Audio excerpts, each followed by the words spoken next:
Magandang araw muli mga bata. Ako nga pala si Teacher Des ang makakasama nyo ngayon sa ating talakayan tungkol sa iba't ibang uri ng pamilya. Natutuwa ako na hanggang ngayon ay aktibo pa rin kayong nakikilahok sa ating talakayan. Mahusay. So ngayon naman, nais kong na malaman nyo na ang pamilya ay may iba't ibang laki. Merong malaking pamilya, merong kakaunti lamang, at meron na iisa lamang ang kanilang mga anak. Ngayon naman, dumako tayo sa iba't ibang uri ng pamilya. Ang unang uri ng pamilya ay ang,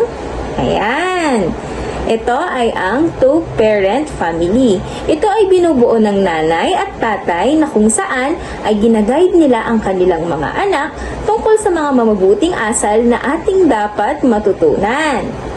Ang susunod naman ay ang single-parent family.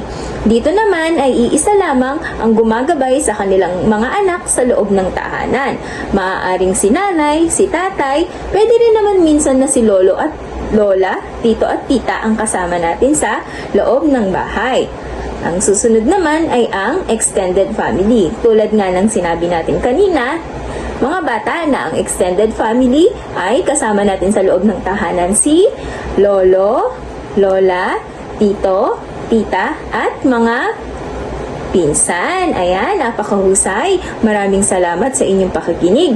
Ngunit, gusto ko lamang din malaman nyo na may iba't ibang uri man tayo ng pamilya, iba't ibang laki, dapat pa rin nating tandaan na sa loob ng tabahanan ay dapat natin itong punan ng respeto at paggalang, lalo na sa mga nakakatanda. At dapat din ay buuin o punuin natin ng pagmamahal ang loob ng tahanan upang maging masaya ang bawat miyembro at kasapi nito.